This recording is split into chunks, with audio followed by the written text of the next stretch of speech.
দুইজন ফাতিমা জোরে।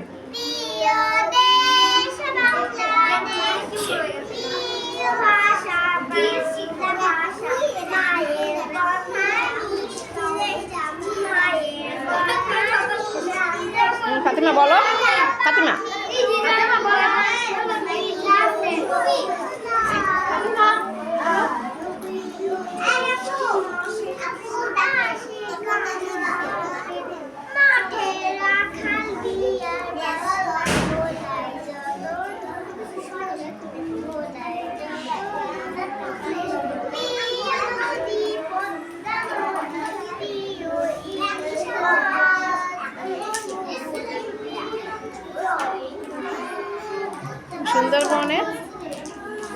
সুন্দরবনে সুন্দরী